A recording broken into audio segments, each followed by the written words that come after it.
स्वतःला डेव्हलप करण्याचा, की आपण सेल्फ टॉक केलं पाहिजे स्वतःशी. असं स्वतःला पण स्टुडंट समजलं पाहिजे आणि आपल्या समोर 10 स्टुडंट आहेत. याला म्हणतात रिहर्सल ना, की आपण स्वतः रिहर्सल केलं पाहिजे, की मी जर क्लासमध्ये आता उभे असेल तर मी कसं एक्सप्लेन करेल. असं तुम्ही स्वतःला इमॅजिनेशन मोडमध्ये, म्हणजे सर्वांसाठी हा लेसन. माझ्यासाठी पण, मला जर एखाद्या काही गोष्टी, काही मला इमर्जन्सी एखादं प्रेझेंटेशन करायचं असेल, किंवा मला एखादा, मी कधी कधी सिंगल मॅन आर्मी, कधी कधी खूप सारे प्रोग्राम झालेले आहेत, असं म्हणतात की आपल्या ताई लोक सर्व वेगवेगळ्या लोकेशनला असतात, की इन हॅव कंडिशन मध्ये काही सिच्युएशन झाली तर कसा प्रोग्राम मॅनेज करायचा, की all things are in program. म्हणजे आपण त्याला म्हणतात की व्हिज्युअलाइज करून ठेवायचं असतं, की समटाइम्स इन कंडिशन, समजा पाहुण्यांना वेळच नसेल, एखाद्या टीचर आल्याच नाही, पाऊसच आला, लाईटच गेली, एनी हाऊ कंडिशन, की काय झालं तर काय करायचं.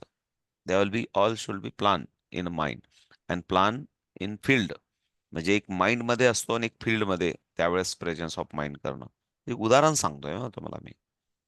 हे आपलं काम असतं, की आपण वेल एक्सप्लेन करता आला पाहिजे आपल्याला, मुलांना जेव्हा प्रॉब्लेम येतो तेव्हा.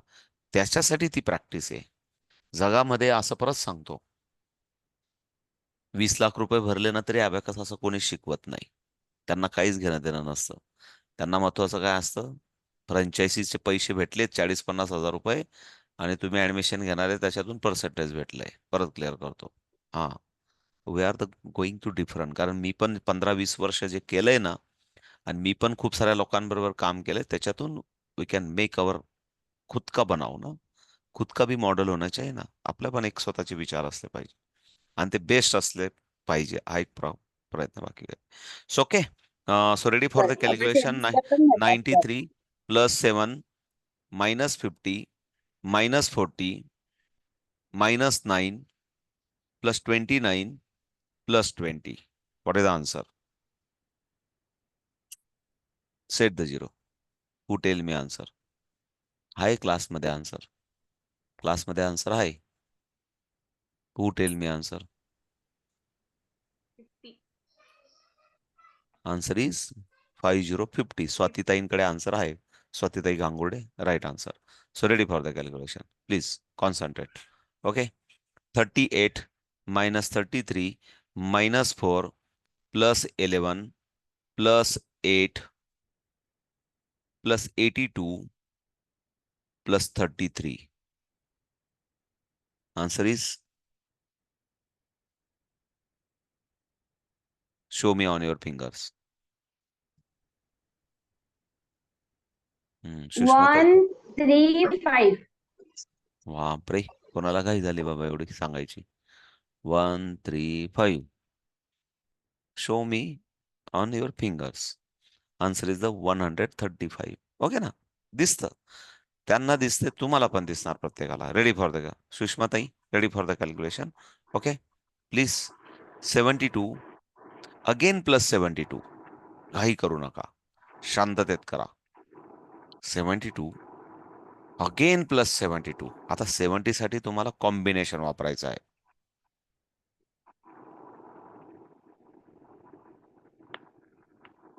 बघा, दिसलं का आन्सर तुम्हाला? हे बघा, 72 अगेन 70. 70 साठी फक्त -30 बोलायचं, बाकी आपोआप होतं. -30 आपोआप होतं, आणि +100, आणि 2 is the direct available. Just मी असं सांगतो तुम्हाला, रॅन्डमली प्रॅक्टिस करता आली पाहिजे. बरोबर ना लक्ष्मी ताई? क्लास असो की नसो, डुईंग एकलव्य बनावं लागेल, अर्चनाताई. So answer is the 144. दिसलं असेल तुम्हाला सर्वांना. ओके. 83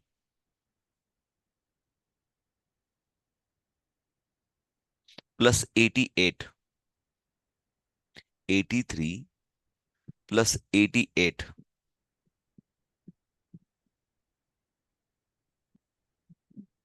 आन्सर इज, बोटांवर दाखवा.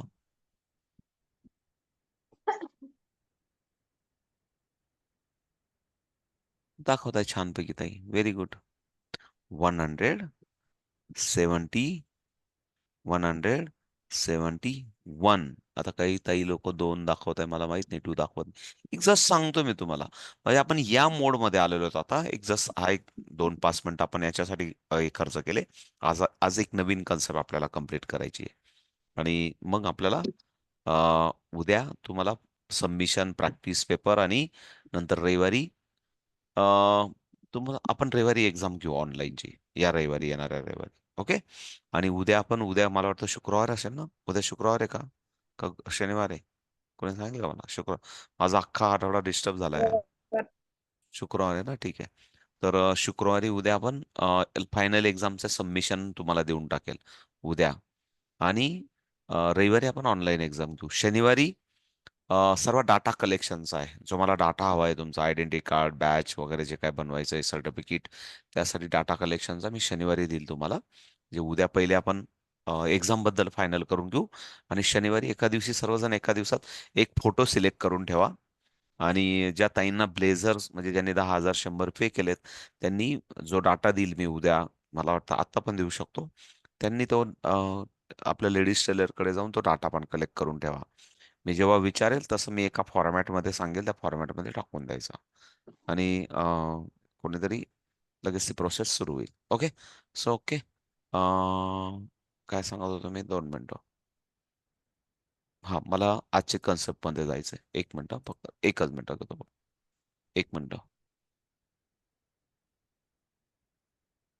Just minute.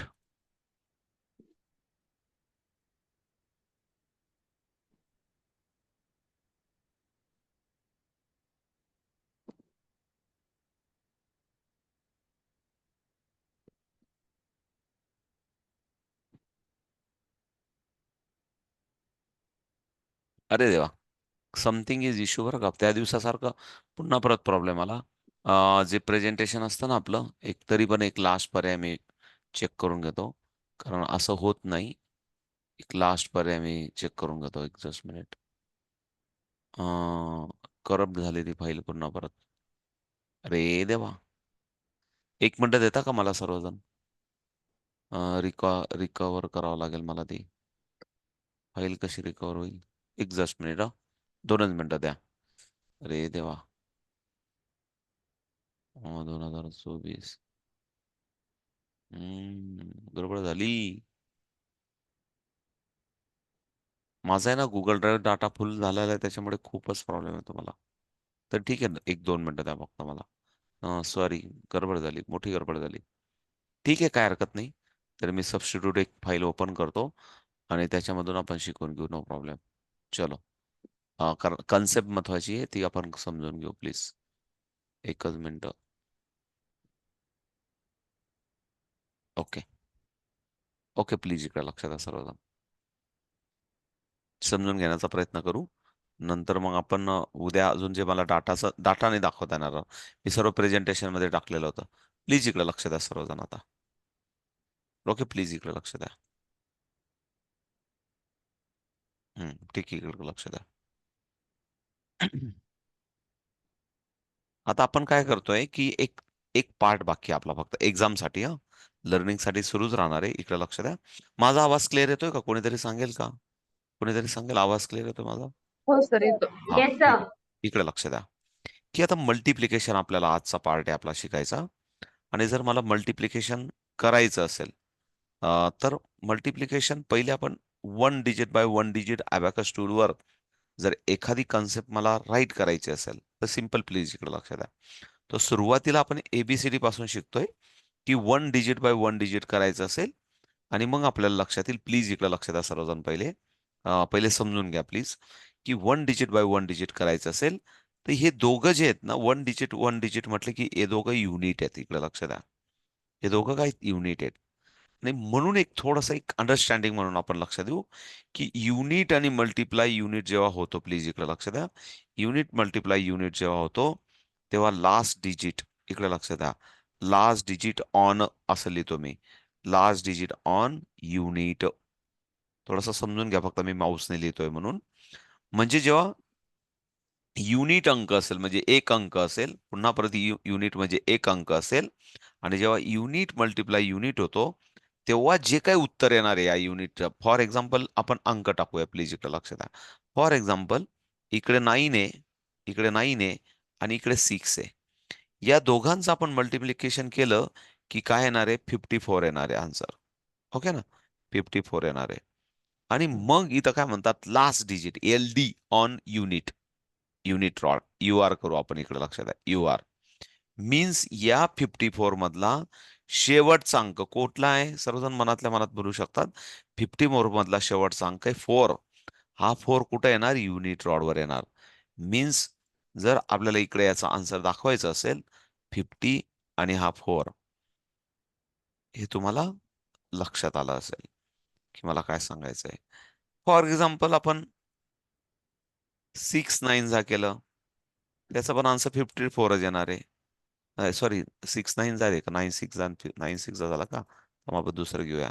ओके, 8 9 जा, 8 9 जा केलं, तर आन्सर इज 72. 72, प्लीज इकडे लक्ष द्या, 72 म्हटलं की हा सिंगल डिजिट आहे, हा सिंगल डिजिट आहे, आणि सिंगल डिजिटचा आन्सर शेवटचा अंक, मनातल्या मनात बोलाव वाघमोडे ताई, शेवटचा अंक हा युनिट रॉडवर येईल. आणि मग जेव्हा शेवटचा अंक येईल तर आपण पहिले 70 ऍप्लिकेशन करतो, 70 आणि 2, 8 9 जा 72. इथपर्यंत क्लिअर झालं सर्वांना, काही डाऊट नाही? प्लीज पुन्हा परत एक मनातल्या मनात बोला. फॉर एक्झाम्पल आपण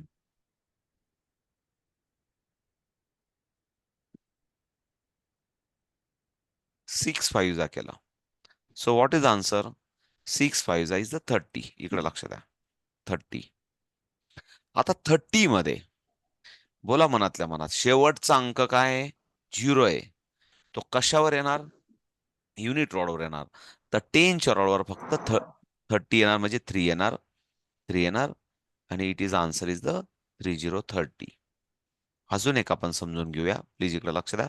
फॉर एक्झाम्पल आपण असं केलं, 4 2 जा 8. फक्त रुपाली केदारे ताई माईक बंद ठेवा, जेव्हा गरज आहे मी तेव्हा सांगेल तेव्हा माईक ऑन करा प्लीज. 8 4 2 जा 8. आता या 8 ला अबॅकसच्या मेथडमध्ये किंवा नॉर्मल मॅथमॅटिक मध्ये या झिरोला व्हॅल्यू नसतील, आपण असं पण कन्सिडर करू शकतो, 08. सर्वजण लक्ष द्या, या 4 2 जा 8, या 8 ला आपण काय कन्सिडर करू शकतो, 08 पण कन्सिडर करू शकतो. आणि म्हणून इथं झिरोवर तर काही ऍप्लिकेशन नसतं, last digit on unit rod, आणि म्हणून आपण इथं म्हणून आपण 8 करू शकतो, लास्ट डिजिट ऑन 8 रॉड. 9 3 जा 9 3 जा 27. ऑब्विसली काही, आता आपल्या 9 पर्यंतचे सर्व मुलांचे पण टेबल आपण 27 20 आणि 7, जसं आपण बीट ओळखायला शिकलो अबॅकस मध्ये सुरुवातीला, तसं मुलांना मी, असं माझा एक नेहमी आग्रह असेल. खूप साऱ्या ताई विचारतात मला की जेव्हा आपण कॉम्पिटिशन घेतो, स्टेट लेवल नॅशनल लेवल, आणि त्यावेळेस माझी अपेक्षा असते की अबॅकस लेवलने जरी मुलांना आपण टेबल शिकवले नसतील लेवल 1 लेवल 2 मध्ये, पण मुलांना 30 पर्यंतचे टेबल आले पाहिजे, सिनियर मुलं असतील तर. आणि 9 पर्यंतचे पहिली, जो मुलगा तुमच्याकडे 0 लेवल पहिली लेवल करायला आला ना, त्याचा एवढा रगडा प्रॅक्टिस केला पाहिजे तुम्ही दोन्ही हातांनी. थोडंसं मी एक्स्ट्रा 5 मिनिटं घेतो तुम्हाला मॅथमॅटिक आपलं सॉरी मल्टिप्लिकेशन शिकवताना, की जेव्हा तुमच्याकडे एखादा मुलगा अबॅकसला कॅल्क्युलेशनला येतो, त्याचं तुम्ही जे काही चार्ज न करता पण ब्रेनचे एक एक्सरसाइज असल्याचं साधन आहे, दोन्ही हाताने लिहिणं. आणि जेव्हा दोन्ही हाताने लिहिणं हे मुलांना आवडतं पण, आणि दोघं ब्रेनसाठी ऍक्टिव्हायझेशनचं पण ते एक साधन आहे ब्रेन जिम मधलं. तर मुलांना कितीतरी वेळा एक साधी नोटबुक बनवली, या हाताला जर माझा राईट हँड आहे, राईट हँडच्या पानावर मुलांनी राईट हातानेच लिहायचं, लेफ्ट साईडच्या पानावर लेफ्ट हातानेच लिहायचं. म्हणजे पुन्हा परत एकदा सांगतो, जर मुलांना 7चा टेबल सांगितला असेल, तर 7 14 20 21 28 35 तो एका राईट हाताने लिहितोय. तर त्याच वेळेस त्याला लगेच एक हाताने लिहून झालं का त्याला लगेच सांगा की बाळा या हाताने पण तू 7चा टेबल लिहू शकतो किंवा 8चा टेबल लिहू शकतो. लक्ष द्या मला काय म्हणायचंय.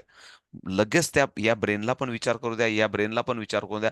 म्हणजे जेव्हा या हाताने लिहितोय तेव्हा राईट हाताने लिहितोय तेव्हा लेफ्ट ब्रेन ऍक्टिव्ह असतं, लेफ्ट लेफ्ट हाताने लिहितो तेव्हा राईट ब्रेन ऍक्टिव्ह असतो. दोन्ही हाताने त्याने प्रॅक्टिस केली. इकडे लक्ष द्या. हा पहिला फेज झाला. बोथ हँड रायटिंगची ही एबीसीडी झाली. पुढचा पार्ट असा आहे की त्याला सांगा बाळा प्रयत्न कर. इकडे 7 लिहिला की लगेच इकडे 8 लिही. इकडे 14 लिहिला की इकडे लगेच 16 लिही.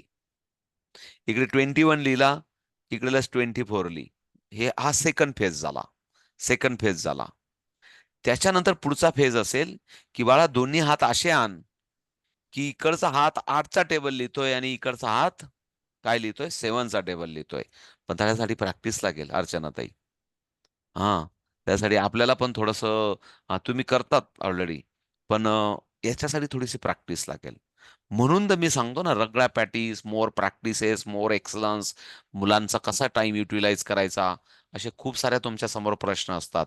आणि मी खरंच सांगेल, की मला वाटतं मला त्या ताई क्लासमध्ये दिसत नाहीये. आहेत की काय माहीत कुठेतरी असतील लपलेल्या. योगिता ताईंनी हा सर्व प्रयोग समर व्हॅकेशनमध्ये करून बघितला. त्यांना खूप चांगले रिझल्ट्स आले आणि त्यांनी स्वतः मला सांगितलं, की माझ्याकडे मी जेव्हा ₹40,000 भरून एक फ्रँचायझीच घेतली होती, तेव्हा एक मुलगा होता. पण मी फिंगरिंग टेक्निक आणि त्याच्यानंतर समर व्हॅकेशन आणि मस्तपैकी बोथ हँड रायटिंग. आता त्यांच्याकडे 50-60 लेकरं आहेत मालेगावमध्ये. म्हणजे खूप काय आपण काही म्हणजे खूप हायफाय सिटी किंवा लोअर ग्रामीण पण नाही, पण छानपैकी त्यांचं चांगलं युनिट सर. कधी-कधी आपण चांगलं उदाहरण का देतो? कारण तुम्हाला पण लक्षात यायला हवं, की आपले पण सक्सेस, आपल्याला पण नाविन्यता आपल्यामध्ये म्हणतो ना, की हे क्रिएटिव्हिटी असली पाहिजे. तर टीचरकडे पण क्रिएटिव्हिटीचं साधन असलं पाहिजे. टीचरने पण नवीन-नवीन क्रिएटिव्ह ॲक्टिव्हिटीज शोधल्या पाहिजे. मी पुढे जाऊन असं म्हणत असतो, की आता विषय निघाला म्हणून सांगतो, आपलं मल्टिप्लिकेशन होईलच आज, की क्रिएटिव्ह रायटिंग हा सर्वांना असं वाटतं क्रिएटिव्ह रायटिंग म्हणजे काय सब्जेक्ट आहे? क्रिएटिव्ह रायटिंग हा थिंकिंग पॅटर्नवर पण डिपेंड असतो. फॉर एक्झाम्पल अर्चनाताई, मी आता थोड्या वेळापूर्वी सांगितलं, की एका हाताने आपण 8चा टेबल लिहितोय, एका हाताने 7चा टेबल लिहितो. हा तर तुम्हाला हायर साइडला घेऊन जायला काय त्यासाठी मी तुम्हाला सांगेल एखादा व्हिडिओ मला कोणीतरी आठवण करून द्या. गावित सरांचा स्कूलचा व्हिडिओ दाखवेल. तिथले मुलं दोन्ही हाताने 78चा टेबल, 256चा टेबल असे टक, टक, टक, असे टक, टक, टक असे दोघं हाताने लिहितात ते मुलं. काय कुठले मुलं आहेत? आदिवासी पाड्यांवर आहेत. 50, 60, 70 घरांचं गाव आहे. जाऊन आलोय मी त्या मुलांना भेटायला पण. गावित सरांना आपण शिक्षक रत्न पुरस्कार पण दिलाय आपल्या संस्थेतर्फे. हे सांगण्याचा उद्देश असा, की थोडंसं डेडिकेशन, थोडंसं स्मार्ट वर्क, थोडीशी मेहनत केली, की मुलांना निश्चित फायदा होतो आणि जेव्हा आपण ₹1,500-2,000 घेतो, तेव्हा आपल्याकडे काहीतरी नवीन भांडवल आहे. आपण विद्यार्थ्यांच्या उन्नतीसाठी, मुलांच्या ब्रेन ॲक्टिव्हिटीजसाठी शीतलता या वाळा, मोबाईल आडवा ठेवा. काहीतरी वेगळे प्रयत्न करतो. हे वेगळे प्रयत्न जर तुम्ही दिलेत पालकांना, सोसायटीसमोर शो केले, की दे आर द रिकॉग्नाइज की येस, सर्वच घेतात 2,000-2,500, 4,000 घेतात. पण या टीचर 1,500 कमी घेतात आणि त्याच्यातून अजून जास्त शिकवतात. हे जर पालकांपर्यंत पोहोचलं, तर 30 विद्यार्थी, 40 विद्यार्थी, 50 विद्यार्थ्यांची बॅच सुरू व्हायला वेळ लागत नाही. पण त्याच्यासाठी आपण दिलं पाहिजे आणि डेडिकेटेड टीचरांनी ते ऐकलं पण पाहिजे. हे पण मुद्दाम सांगतोय मी तुम्हाला. सो पहिलं सांगितलं मी तुम्हाला, की बोथ हँडरायटिंगमध्ये 9 पर्यंतचे बालवाडीतला जरी मुलगा असेल, त्या आई-बापाला साऱ्या गावभर आपण तो साऱ्या गावाला सांगतो. बोल, सांग याला काय म्हणतात? बॉल म्हणतात. याला काय म्हणतात? ॲपल म्हणतात. हा कुठला कलर आहे? येलो कलर आहे. आपण आपलं सुद्धा कार्टून म्हणजे आपण असं कार्टून शो आपण पण कुठेतरी पाहुणे म्हणून गेलो, की "सांग रे बाळा, बघा आमचा बाळू किती हुशार आहे. सांग मोबाईल ओपन कर. बघा किती छानपैकी तो पासवर्ड माहीत नाही तरी आपण आपण सर्वजण कौतुक करतो आपल्या लेकरांचे. केले पण पाहिजे. पण सांगण्याचा अर्थ असा आहे, की डूइंग डिफरंट. अजून वेगळ्या पद्धतीने. बघा बरं तुमच्या मुलाला 10 मुलं जेव्हा 10 ठिकाणी जाल आणि तेव्हा तो दोघा हाताने लिहिल. अजून फॉर एक्झाम्पल पुढचं सांगतो मी तुम्हाला. इथं झालं टेबलचं. टेबलच्या पण लेव्हलला जायला खूप मेहनत करावी लागेल. त्याच्यानंतर मनीषाताई आपण असं सांगू शकतो, की "बाळा तुझं एका बाजूने नाव लिहितोय ना तू. आता समजा माझं नरेंद्र नाव आहे. तर द्र रे न असं पण लिहू शकतो आपण. ABCD आपण A to Z रायटिंग करतो. Z to A पण आपण रायटिंग करायला लिहू शकतो. It is also creative writing. डाव्या हाताने आपण A to Z रायटिंग दिली. पुन्हा परत लेफ्ट हाताला पण सांगू शकतो A to Z लिही. पुन्हा Z to A लिही. सायंक्रोनायझेशन कर. इकडे ए लिहितोय, इकडे बी लिहितोय, इकडे सी लिहितोय, इकडे डी लिहितोय, असं पण करू शकतो. आलटून पालटून अंक घे. खूप सारे गेम. त्याच्यानंतर पुढचा अजून पार्ट असतो की स्वतःचं नाव असेल. इकडे लक्ष द्या वाघमोडे ताई, तुमच्यासाठी सांगतोय की स्वतःचं नाव असेल. मुलांना स्वतःचं नाव पण पूर्ण लिहिता येत नाही अर्चना ताई. खूप विद्यार्थ्यांचे पेपर बघतो, 4थी 5वी 6वी, भयानक अस अ- असंतोष असमानता आहे. पालक 60-60 65,000 अशोका, ब्राव्होशी, सिल्वर ओक, त्याच्यानंतर बॉईज टाउन अशा खूप खूप हायफाय स्कूलमध्ये पाठवतात ऋतुजा. पण मी तुला सांगतो, मी असे पण मुलं बघितलेत, 65,000 पालक भरतात पण त्या मुलाला त्याचं स्वतःचं नाव पण लिहिता येत नाही 4थी 5वीतल्या मुलांना. ही पण तरी पण म्हणतात लय भारी ग्रेड, लय भारी शाळा. फक्त काय की आम्ही पैसेवाले आहेत म्हणून आम्ही अशोकामध्ये आमचे लेकरं टाकलेत. साऱ्या गावभर बोमट्या मारून मिरवतात. आमच्या पोरांना आम्ही आमच्या शाळेत व्हॅनमध्ये सोडायला जातो आणि गुणवत्तेच्या नावाने बोंबा. ही फॅक्ट आहे. एखाद्याने म्हणजे आता सांगायला म्हणजे ऍडव्हान्सला इंजिनिअरिंग नंतर 10वी 12वी नंतर, मी खरं सांगू का तुम्हाला, याचे सर्व प्रोफेशनल क्लासेस आहे ना 2-2 3-3 लाखाचे. इथं कोणी ऍडमिशन घेतले पाहिजे का?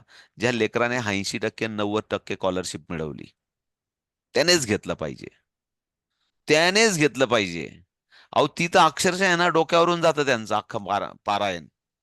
पारायण डोक्यावरून जातं ते. मागच्या बेंचेसवर भरतात. पुढच्या वर्षी 3 महिन्याला 2 batches A B C D अशा बॅचेस बनवून टाकतात. ए वर फोकस करतात. त्यांना माहिती ए वालचेच कार्यकर्ते आपल्या ब्रँडचं नाव उज्ज्वल करणार आहेत. ते ए वर फोकस करतात. बी आणि सीडला पुन्हा परत रद्दीच्या भावात चालू ठेवतात. लेक्चर फक्त चालू ठेवा यांना. पारायण चालू ठेवा आणि हँग करा यांचं डोकं. म्हणजे खरंच सांगतो मी, फॅक्ट आहे मार्केटमध्ये. हे तुम्हाला माहिती पाहिजे. पण आपण लहान मुलांना, आपल्या आपल्या ताब्यात लहान मुलं आहेत. 10वीच्या आतले मुलं आहेत, 9वीच्या आतले मुलं आहेत, 7वीच्या आतले आहेत. तर या वयामध्ये त्यांना जेवढी क्रिएटिव्हिटी, एकाग्रता, जेवढं हार्डवर्क, मेहनत, जेवढा संघर्ष जास्त करू, जेवढा जास्त अभ्यास करू, तेवढं त्यांना बुद्धिमत्ता जास्त उज्ज्वल होणार आहे त्यांची. काही होत नाही बरं का, असं काही मेहनत केली म्हणून कोणाला काही त्रास झाला आणि खूप अभ्यास केला म्हणून काय झाला. काही लोक बिचारे काही पण न होता पण पागल होतात अर्चनाताई. काही नाही केलं, काहीच केलं नाही त्या कार्यकर्त्याने, तरी पण दाढी वाळून फिरणारे कार्यकर्त्यालाही बघितलेत मी. बोंबल्याचं काम नाही, 5 रुपयाचं काम नाही, पण तरी सिग्नलवर दाढी वाळून फिरणारे. मग त्यांच्या कुठं काय प्रॉब्लेम झाला, त्यांना कोणी एवढा ताण दिला होता? आणि असे पण मी बघितलेत की बाथरूमला बसलेत मुलं, बाथरूमचा सुद्धा वेळ वाया घालवत नाही, तरी बाथरूमच्या डोअरवर इक्वेशन लिहिणारे, फॉर्म्युले लिहिणारे, पुन्हा परत मी हा फॉर्म्युला कसा पाठ करू असा पण अभ्यास करणारे पण मुलं आहेत या जगामध्ये. आणि ते रिसर्च अँड डेव्हलपमेंटमध्ये, IIT मध्ये, NIT मध्ये होऊन चांगल्या चांगल्या मोठ्या मोठ्या मोठ्या करोडोच्या पॅकेजमध्ये जातात. पण ते पॅशन पाहिजे, लर्निंग स्टाईल पाहिजे. सांगण्याचा उद्देश हा आहे की थोडंसं मला माहिती, थोडंसं मी आपला कन्सेप्ट तुम्हाला मल्टिप्लिकेशनचा फ्युअर आहे, पण तरी पण हा पण एक फ्युअर इम्पॉर्टंट आहे की लहानपणापासून मुलांना आपलं काम काय आहे. 10 पुस्तकांचं काम नाही इथं ब्रेन ट्रेनचं. 10 पुस्तक फक्त 10 दिवसाचे किंवा जास्तीत जास्त 1 महिन्याचे आहेत. मी असं म्हणेल 1 महिन्यात अख्खे 10 पुस्तकं वाचून बाजूला ठेवून द्यायचे. आपल्याकडे ब्रेन ट्रेनच्या टीचरकडे आलेल्या मुलांनी 5-50 एक्स्ट्रा पुस्तकं वाचले पाहिजे त्याच्या आयुष्यात. म्हणजे मी एका वर्षालाच सांगेल, पण नाही एका वर्षात झाले पण कमीत कमी तो तुमच्याकडे आहे ना, तोपर्यंत त्याला तुम्ही इतकं बेस्ट मोटिवेट केलं पाहिजे की त्याने 5-50-100 एक्स्ट्रा पुस्तकं वाचून साऱ्या गावभर त्याने सांगितलं पाहिजे की या पुस्तकात असं म्हटलंय, अशी मेथॉडॉलॉजी आहे, त्याचे विचार असे, डॉक्टर अब्दुल कलाम असे म्हणतात, स्वामी विवेकानंद असे म्हणतात, डॉक्टर बाबासाहेब आंबेडकर असे म्हणतात, शिवाजी महाराज काम मॅनेजमेंट गुरु आहेत, असे त्याने लेक्चर जोडले पाहिजे. 5वी 4थीतलं मुलगा तुमच्या ताब्यात असलेलं, अशी अपेक्षा आहे. आणि जेव्हा या पद्धतीचं पॅरेंटिंग आणि काउन्सिलिंग जेव्हा मुलं विद्यार्थी घडवतात, तेव्हा म्हणतो त्या दोन नाही, मी म्हणतो 2,500 रुपये घेतलेले पण वसूल आहेत. आणि पालक म्हणतील सो राईट. कारण तुम्हाला माहिती आहे का, मला नाशिकचे आयुक्त होते, सरंगल का सिंगल सिंगल, जे आयर्न मॅन होते त्यांना एकदा भेटण्याचा योग आला. मी 5वीच्या मुलांना घेऊन गेलो होतो प्रगती विद्यालयाच्या त्यांच्याकडे. तेव्हा भेटण्याचा योग आला म्हणून तेव्हा आमचा एक प्रोजेक्ट होता त्यासाठी घेऊन गेलो होतो त्यांच्या ऑफिसला. तेव्हा एक म्हटलं की आजच्या मुलांचे रोल मॉडेल्स कोण असतात माहिती का? इकडे लक्ष द्या विद्याताई. आजच्या मुलांचे रोल मॉडेल्स आहे ना, कष्ट करणारे आणि बनेनला होल पडेपर्यंत जुने बनेन वापरणे आईबाप नसतात. त्यांचे रोल मॉडेल कोण असतात माहिती का? जे रस्त्यांवर भाईंचे बॅनर्स लागलेले असतात ना, भाईंचे बॅनर लागलेले असतात, ते रोल मॉडेल होतात. आणि हे फेल्युअर आहे खऱ्या अर्थाने एज्युकेशन सिस्टमचं, शिक्षकांचं आणि पालकांचं. रोल मॉडेल कोण असले पाहिजे? रोल मॉडेल कष्ट करणारे आई वडील. रोल मॉडेल कोण असले पाहिजे? की त्यांच्या स्कूलमध्ये टॉपर विद्यार्थी, हा टॉपर काय येतोय, मी का नाही होऊ शकत, हे रोल मॉडेल असले पाहिजे. पण रोल मॉडेल हा सर्वांचे नसतात, असं असं नाही म्हणत मी. पण रोल मॉडेल त्यांनी सहज विचारलं मुलांना, आणि म्हणून एक काउन्सिलिंग मध्ये आमचं बोलणं झालं होतं. सरंगा सर म्हटले की आजकालच्या मुलांचे रोल मॉडेल्स घरातले कष्ट करणारे आई वडील, किंवा आई वडिलांच्या काय इच्छा आहेत, किंवा आई वडील का त्यांना एवढं मेहनत करून त्यांना सर्व पुरवतायत, त्यांच्या अपेक्षा किंवा त्यांच्या जे काही विचार आहेत, ते रोल मॉडेल नाही आहेत. पण रोल मॉडेल असतात बॅनरवर झळकणारे, ज्यांना काही किंमत नाही मार्केटमध्ये. पण ते बॅनरवर झळकणारे, बाबासाहेबांच्या आंबेडकर फोटोंबरोबर स्वतःचे फोटो चिपकवणारे, शिवाजी छत्रपती महाराजांबरोबर स्वतःचे फोटो चिपकवणारे. म्हणजे त्यांना त्यांचे म्हणतात ना, काय त्यांची लायकी काय, पण ते मुलांचे रोल मॉडेल होतात. ही शोकांतिका आहे एज्युकेशन सिस्टमची, इंडियामध्ये खास करून. पहिले तर मी म्हणतो 1-1 लाख रुपये त्यांना जुर्माना लावायला पाहिजे, ज्याने स्वतःचा फोटो लावला त्याने. पण ती सिस्टम नाही ना आपल्याकडे. पण आपण कदाचित आपण असा IPS अधिकारी घडवला पाहिजे की असे बॅनर लावणाऱ्यांना तो कसा बंदोबस्त करेल, असा असा आपल्याकडे विद्यार्थी तयार झाला पाहिजे. ठीक आहे. सो व्हॉट आय से, आपला मुद्दा होता की ब्रेनवर आपण काम करतोय, सो क्रिएटिव्ह रायटिंगवर होतो. त्याच्यानंतर पुढचा पार्ट असतो की स्वतःचं नाव तो उलटं लिहितोय, सरळ लिहितोय, उलटं लिहितोय. पूर्ण फॅमिलीतले 10 मेंबर असतील, इकडे लक्ष द्या. 10 मेंबरचं पूर्ण नावं लिहितोय, पप्पा, मम्मी. त्याच्यानंतर फॅमिली ट्री, इकडे लक्ष द्या. What is the meaning of family tree? त्याला सांगा, तू आहे, तुझ्यानंतर तुझे आई वडील आहेत, तुझ्या आई वडील नंतर मम्मीकडे पण त्यांचे काहीतरी आई वडील आहेत, तुझ्या पप्पांकडे पण आई वडील आहेत, त्या पप्पांचे पण कोणी परत आई वडील आहेत, पप्पांचे पण पुन्हा 2 भाऊ आहेत, त्या पप्पांचे 2 भावांचे पण कोणीतरी फॅमिलीमध्ये. कमीत कमी अर्चनाताई, असं 2-4 आपण म्हणतो ना, आपल्याकडे खानदेशमध्ये भाट यायचे. मुलांना पोचू द्या ना आजोबा पंजोबापर्यंत. माहित पण नाही पोरांना आजकाल नावं. कमीत कमी त्या निमित्ताने क्रिएटिव्ह रायटिंग त्यांच्या समोर येईल. मग आपण म्हणतो की मुलांना स्पेलिंग येत नाही, लिहिता येत नाही नावं. हे असं तयार झाला पाहिजे. त्याच्यानंतर पुढचा पार्ट असतो की त्यांना क्रिएटिव्ह रायटिंग मध्ये आपण सांगितलं पाहिजे की हु इज द बेस्ट फ्रेंड. तुझी बेस्ट फ्रेंडची लिस्ट बनव. आणि मग खरी अडचण येते की त्याला वाटतं साले माझे कोणीच बेस्ट फ्रेंड नाहीये, सर्वच मला नावं ठेवतात. मग आपल्याला लक्षात येतं की त्याला खरं काउन्सिलिंग करणं गरजेचं आहे. बाळा, तुला सर्वांनी तुझ्यावर प्रेम करावं याच्यासाठी तू क्वालिटीज काय डेव्हलप केल्या पाहिजे. लक्षात आहे वाघमोडे ताई मला काय म्हणायचंय? थोडं ब्रेन्स आपण मुलांना, तर त्याला त्याची लीश वाढत गेली पाहिजे दरवर्षी. त्याने सांगितलं पाहिजे, टीचर मागच्या वर्षी 52 होते मला बेस्ट फ्रेंड, या वर्षी माझे 74 झाले. मागच्या वर्षी 74 होते, या वर्षी माझे 120 झाले. मला जीव लावणारे माझे बेस्ट फ्रेंड. त्याच्यानंतर त्याला सांगायचं, बाळा तुझ्या जिथं राहतो तिथं ना, डाव्या हाताचे उजव्या हाताचे वरती आणि खाली, जर म्हणजे बिल्डिंग मध्ये राहत असेल तर त्याच्या ती लिस्ट बनव तिथली. तिथली म्हणजे डावे उजवे वरचे खालचे, किंवा बंगलोमध्ये पण राहत असेल तर एक मागे पुढे जे काय फ्रंट अपोजिट जे काय असेल ते write down the your neighbours. आणि मग त्याला लक्षात येतं, शेजारच्या आंटीना मी आंटी म्हणतो, पण त्या आंटीचं खरं काय नाव आहे ते मला माहितच नाही आतापर्यंत. हे फॅक्ट आहे की नाही सुषमाताई? आहे की नाही? So it is life skill. अशा पद्धतीने जेव्हा आपण प्रोग्रेसिव्ह किंवा खऱ्या अर्थाने मुलांवर काम करायला लागतो, तेव्हा खऱ्या अर्थाने अर्चनाताई, मनीषाताई, हा एक मोठा परिपाठाचा भाग आहे. हे स्कूलमध्ये शिकवलं जात नाही, मला माहिती आहे. जातं का शिकवलं? ते आपल्याला शिकवायचं आहे. कारण आपल्याला काय करायचं आहे? सुपर पॉवर इंडिया बनवायचा आहे. आणि त्याच्यातला एक सिलेदार व्हायचं आहे आपल्याला. So we can try. So दोघं हाताने कसं तुम्हाला वाटलं ना, काय खाद्य, मुलांना काय खाद्य पुरवायचं, खूप सारं आहे.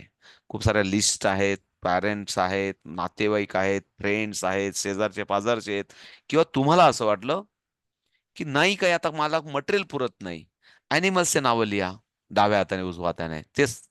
त्याच्यानंतर प्राण्यांचे नावं लिहा, मराठीत लिहा. अजून एक सर्वात क्रिएटिव्ह रायटिंगचा एक ऑप्शन सांगतो विद्याताई. एक निबंध लिहायला सांगायचा मुलांना, तो तिसरीतला असो का चौथीतला असो, आणि सर्वांना फेवरेट असतो माय टीचर आणि माय मदर अँड फादर, जे काय असेल, माय फ्रेंड, माय स्कूल, सर्व. तो निबंध 3 भाषेत लिहायला सांगायचा. इकडे लक्ष द्या. भाषा आयुष्यात कधीच बदलत नसते. इंग्लिश हे इंग्लिशच असतात, टेन्स हे कायम आयुष्यभर टेन्सच असतात. मग जेव्हा एमपीसी युपीएससी ची तयारी ते वाघमोडे ताई पाणी घेत राहा थोडं थोडं मध्ये गोड गोड, मला माहितीये. हा, कारण ते अजून थोडं जड जात आहे आपल्याला ऐकायला. जेव्हा आपण हायर एज्युकेशनला जातो आणि मग तेव्हा मुलं निबंध आणि त्याची तयारी करतात, अर्चनाताई, या वयातच त्यांचे रायटिंग स्किल डेव्हलप करून घ्या, की तेव्हा त्याला आहे ना इतकं इतका छान निबंध लिहिल. पण मी काय सांगितलं, मराठी तोच निबंध सेम टू सेम इंग्लिश, तोच निबंध सेम टू सेम हिंदी. झाले ना विषय. एकच विषय 3 लँग्वेजेस मध्ये. हा क्रिएटिव्ह. तुम्हाला वाटतं ना की मी एक्स्ट्रा काय मुलांना युटिलाइज करू, मुलं बोर होत आहेत, मुलं अर्धा तास शिकवल्यानंतर मी कशात एंगेज ठेवू मुलांना. तर हा त्याच्यासाठीचा तुम्हाला, मला 2-3 मेसेज आलेत की सर त्यांना असं वाटतं की आता ऑलरेडी ते 21 समचं मी सांगितलं, ते पण मी उद्या परवा बोलेल. पण थोडासा आजचा आपला मल्टिप्लिकेशनचा टास्क आहे बाबा, तिकडे जाऊया, नंतर बोलतो प्लीज. सो प्लीज इकडे लक्ष द्या, इकडे लक्ष द्या. सो नाऊ इज द 68 जा. आता आपण 2 डिजिट बाय 1 डिजिट मध्ये आलो. प्लीज इकडे लक्ष द्या पहिले. आता सर्वांना इथपर्यंत क्लिअर आहे. युनिट, हा पण युनिट, आणि हा टेन्स. प्लीज इकडे लक्ष द्या. टेन्स. पुन्हा परत आपलं अशाच पद्धतीचे कॅल्क्युलेशन होणार आहेत. इकडे लक्ष द्या. असेच कॅल्क्युलेशन होणार आहेत, असेच कॅल्क्युलेशन होणार आहेत. म्हणजे 2 स्टेप मध्ये कॅल्क्युलेशन होणार आहे सायलीताई. आणि जेव्हा 2 स्टेप मध्ये कॅल्क्युलेशन होणार आहे, जर मी तुम्हाला दोघं पद्धतीने शिकवणार आहे, दोघं पद्धती करेक्ट आहेत. पण त्यातल्या त्यात जी मुलांना आहे, बघा मी काय सांगितलं तुम्हाला, ब्रेन वॉन्ट शॉर्टकट. ज्या लेव्हलला जेव्हा 4 लेव्हल झाली, आपण आता 5th लेव्हलला स्टार्ट केलं, आणि मुलांना आपोआप व्हिज्युअलायझेशन व्हायला लागतात, मुलं शॉर्टकट शोधायला लागतात, आपोआप शॉर्टकट होतं. आपण असं पण करू शकतो. इकडे लक्ष द्या. 8 7 56. मग आपण काय म्हटलं, 56 मी असं पण करू शकतो, काहीच रॉंग नाहीये. ओके, 56 मी असं केलं पहिलं ऍप्लिकेशन. सॉरी, आता रेड मध्ये करायला पाहिजे होतं, पण ठीक आहे, हे मी केलं. 8 7 56, 8 7 56. त्याच्यानंतर पुढचं ऍप्लिकेशन घेतलं, प्लीज लक्ष द्या. 6 7 42. आता 42, इकडे लक्ष द्या. हा 40 टेन्स आणि युनिट. जर मी तुम्हाला सांगितलं 1 × 1, इकडे लक्ष द्या. 1 × 1 इज इक्वल टू 1. पण आता जर मी तुम्हाला सांगितलं 10 × 1, 10 × 1, आन्सर इज द 10. मीन्स याचा अर्थ असा होतो की जेव्हा युनिट मल्टिप्लाय युनिट केलं, तेव्हा 1 मीन्स शेवटचा अंक युनिट रॉडवर. लक्ष द्या मला काय म्हणायचं होतं, शेवटचा अंक युनिट रॉडवर. पण जेव्हा एक डिजिट टेन्स आहे आणि एक डिजिट युनिट आहे, तेव्हा शेवटचा अंक 10 वर लिहून घ्या. Last digit, last digit on on tens rod, last digit on tens rod, last digit on tens rod. Okay. आता मग इकडे लक्ष द्या. 6 7 42. आणि मग 42 करताना जर तुम्हाला लक्षात आलं, या 42 मधला, इकडे लक्ष द्या, हा 42 आहे ना, 42 मधला लास्ट डिजिट कुठं आहे, 10च्या रॉडवर. 2 कुठं येणार आहे, सर्वजण मनातल्या मनात बोला प्लीज. 2 कुठं येणार आहे, 10च्या रॉडवर. मग हा 4 कुठं येणार आहे, हा प्रश्न मनातल्या मनात आला पाहिजे. जर याच्यातला टू हा 10च्या रॉडवर जाणार आहे, 2 हा जर 10च्या रॉडवर जाणार आहे,